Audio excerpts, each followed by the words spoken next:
Good morning, everyone. How's it going? I had something else in mind, but unfortunately, it wasn't ready just yet. So I'm going to try to do something else. I've started accumulating a bunch of these uh, tin cans. They're these steel cans, and I'm going to try and figure out something I can do with them. In a previous video, you saw that I used one of them for melting aluminum. So you can probably tell that they're pretty capable of at least high temperatures. However, if you were to do a little bit of working and cutting and things like that, you could expand your capabilities on what you could do with these. That's what I plan to do today.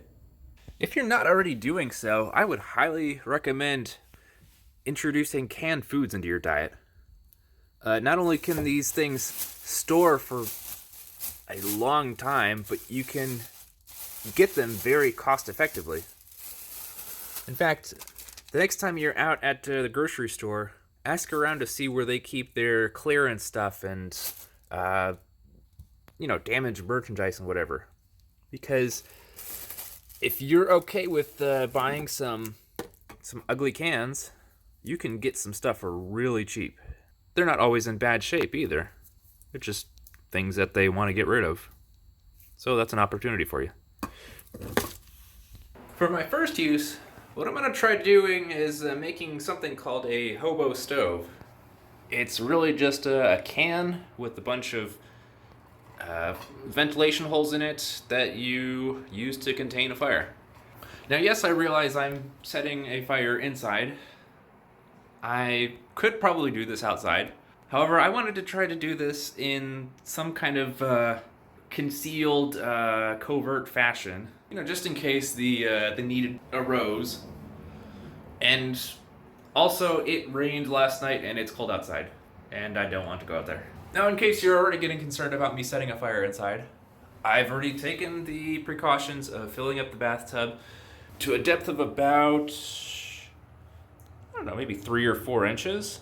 I've got my stove on a cinder brick island, and should anything get out of control, I should be able to just push this off the island and have it submerge completely and go out. As a backup, I've got my fire extinguisher with an arm's reach. Now for smoke and fumes, I've got a ventilation window up there, which I'm also assisting with this fan right here. It's aimed at that window, and it should hopefully push any sort of rising smoke outside. I've closed this bathroom off, including the vents, to hopefully contain as much of the smoke and fumes and smell as much as possible. Alright, I've got my stove here, and I'm going to start preparing my campfire. If anyone's never started a campfire, there's nothing really to it. It's not terribly difficult. It's really just a matter of starting a chemical reaction and giving it enough momentum to have it keep going by itself. Now, a good way to, strategize this is to really just kind of consider it like a small child or a baby or something. When your fire is newborn, you want to feed it something pretty easy to digest, which in this case is some dryer lint. After it's eating that pretty well, I'm going to follow it up with something a little bit bigger, which are these toothpick type twigs. And after it's handling that pretty well, I'm going to move on to these larger pencil-sized sticks. Let me just go ahead and set the camera down and I'll get this thing going. Okay, I think that looks pretty good. Alright, so like I just said, I'm going to start my fire with this baby food, which in this case is some dryer lint that I found. And once this is going pretty smoothly, I'll just go ahead and start feeding it some of these toothpick type twigs.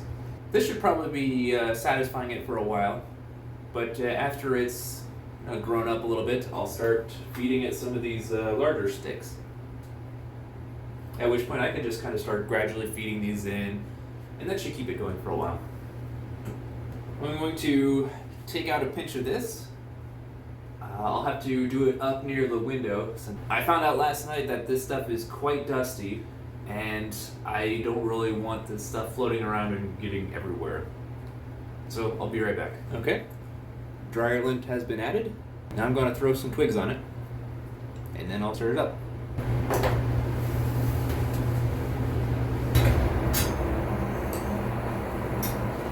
I've got my lint and my twigs in there. The idea is I'm going to ignite the bottom, which will consume the dryer lint. The flame will gradually rise, and it will start consuming the twigs. Once I've got something sustainable going, I can then start adding in the bigger stuff gradually. So here we go.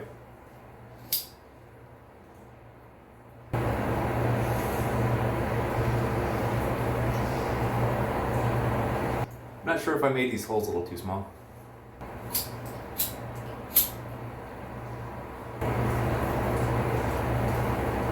I'm gonna go grab another lighter. I'll be right back.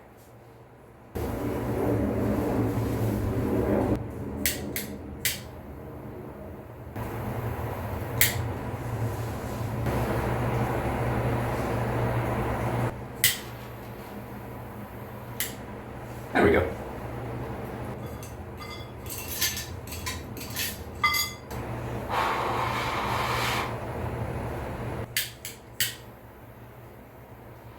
I'm a big fan of these torch lighters. They're very handy. My lint isn't going as readily as I thought it would, so I'm gonna go try something else. Let's try some liquid encouragement.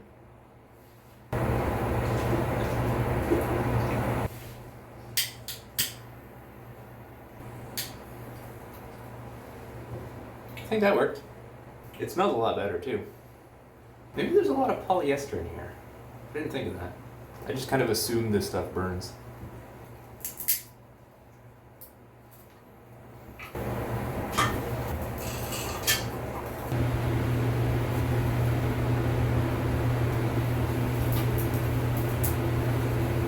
Now, as fun as fire is, I plan to actually do something with this. Specifically, I think I want to try to cook some basic breakfast. I don't plan on having anything complicated like bacon and eggs or something. But I do want some kind of warm breakfast.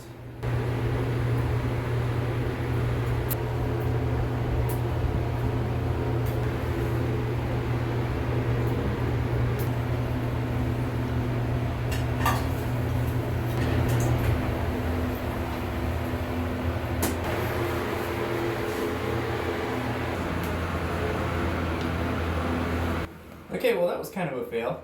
I didn't realize how smoky it got in here, and the fan didn't do what I thought it would, and I was kind of afraid of opening my bathroom door without setting all my smoke detectors off in my apartment. So I put the can out. I'm currently ventilating this bathroom, and then maybe we'll try again on my front porch. My bathroom's been ventilating for probably at least an hour now, and I think most of the smell is gone. In all, I don't think it was a total loss, and I learned something. Specifically, airflow does not work the way I thought it would. Okay, that's good to know. I'm gonna go see if I can find another use for these cans. Alright, I think I might have an idea of what I can do next. I collected all this grease and stuff, and I've had this for a while since I tried to do a soap making project a while back. And ever since I cook with any sort of meat or stuff like that, or oil, whatever, I tend to put whatever remains into this jar and just store it in the back of my fridge. Since I have this, I'm going to try to make an oil lamp or a candle of sorts. I've got a vessel, and I've got some wick, which I did just confirm that this is natural fiber. Yeah, so you can see it's got a little bit of a singe on it.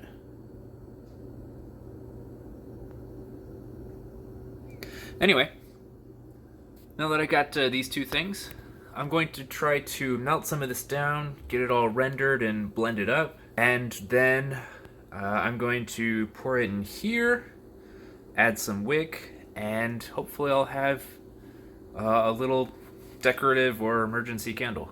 That's the idea anyway. I'm not sure how long it's been, but it looks like my fat and oil is nicely melted and mixed.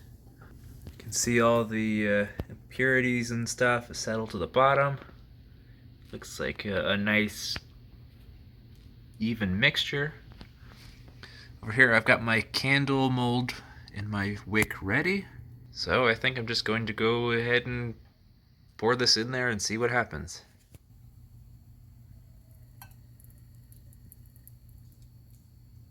Now please do keep in mind I'm no professional candle maker. And if this doesn't work out, well, at least I'll learn something. Okay, that's in there. Well, this oil kind of smells. Right, so I think I can go ahead and turn this off. I'll put this in the fridge, let it harden up, or cool down, and hopefully it will harden up in the process. And then we'll move on to something else.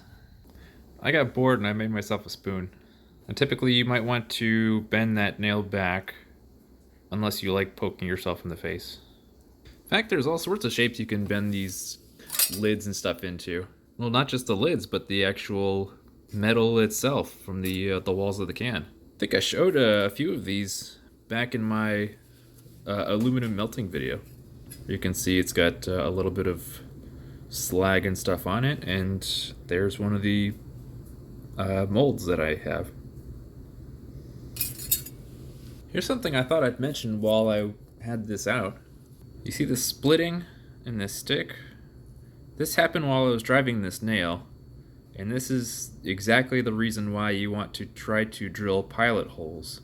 Otherwise, you've got this big thing coming into the piece of wood, and the wood goes and tries to get out of the way. Well, hopefully that's just something to keep in mind.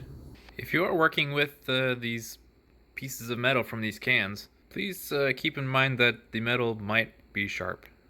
I looked at some videos online about different ways that people used some of these cans. I was really just looking for inspiration, and one thing I noticed was the use of what looked like baling wire or something like that. And I think I would assume it was some kind of steel, and I thought maybe that would be some kind of interesting thing that you could extract from a can. So that's pretty much what I did. I took a can, I think this was a tuna can, and I really just kind of cut it into a spiral all the way down the side of the can. And now I've got this ribbon of steel. I don't know what I'm going to do with it, but I think it's kind of interesting. Be advised, you are going to need a seriously heavy-duty pair of scissors, and there's going to be, well, a strip of sharp metal kind of spraying all over the place. So I would advise some kind of basic protection. Let's see, what else? Alright, so yesterday I had a need for a washer that I didn't have. So instead, I cut out a little piece of steel, and then I punched a hole in it, cut it into a roughly circular shape, and now I've got a washer. You could make a pair of shoes? I don't know. This one seems kind of obvious, but you can use these cans for boiling water in case you want to make oatmeal or tea or whatever. I'm not sure if you're aware of this already, but I thought I'd go ahead and mention it. Inside these cans is a thin layer of plastic, usually either BPA or some other kind of plastic, and that's necessary for making sure that the food and the metal don't react with each other. I don't know the consequences of ingesting this, but if you want to get rid of it, I found that acetone works pretty well at dissolving it. Alright, I'm going to try my stove one more time.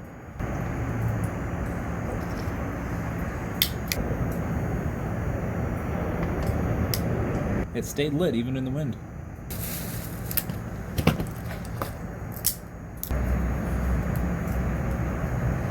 I'm not sure why it's so smoky. Whatever. I mean, it's still going. Oh, you know what? I forgot something. I have my fire extinguisher just in case, but I don't have any water to actually put this out. I'm gonna go grab that. Alright, you think a half gallon will do? I think we'll be fine. I think it might be having a hard time with all this big stuff, so I'm gonna move some stuff around. I also want to try to get a grill on here sometime soon, so I don't want all this really tall stuff.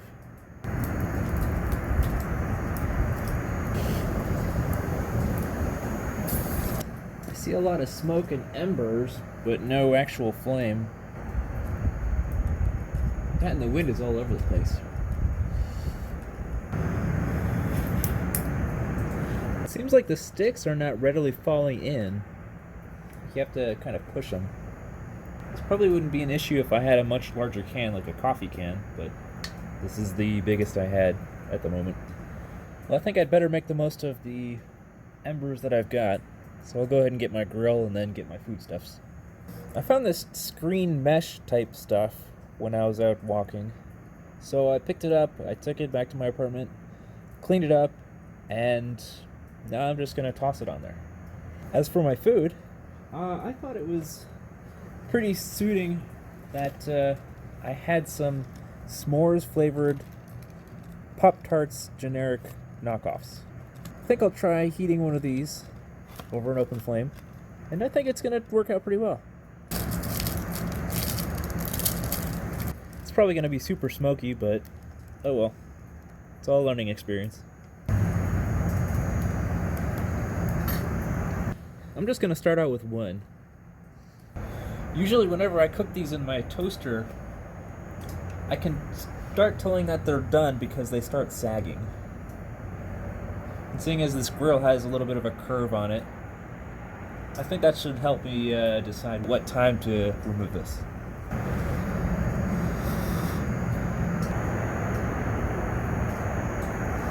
It's starting to bow, and the top feels a bit warm, so I think it's about ready. I'm gonna give it a try.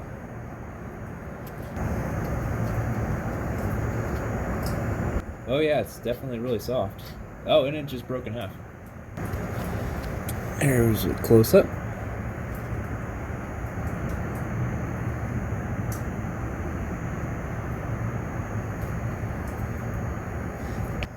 There's definitely a big smoky spot on the underside. You can see a little bit of that tar, and that's definitely kind of a shock. But I prefer to think of it as authentic. So, I'm going to make the most of it. Okay, note for next time. Definitely have an actual flame going, so that way I get a more complete burn. This tar is definitely not the most delicious thing I've ever tasted. It's kind of like this weird combination of s'mores and cigarettes. I think it was kind of cool anyway. I'm not sure if this tar is actually good for me, or if it's safe to eat. I think I'm just going to pick around it. Right, so smoky flavor. It's probably pretty good on meat and fish. Not so great on pastries. Well, I finished my Pop-Tart, and I think I'm just going to stick with one for tonight. I guess that means I'm done with this, so I'll just go ahead and put it out.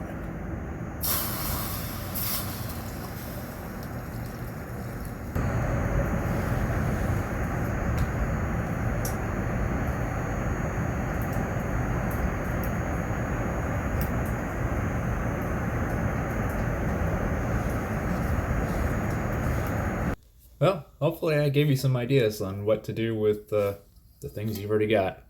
That's all I got for you today.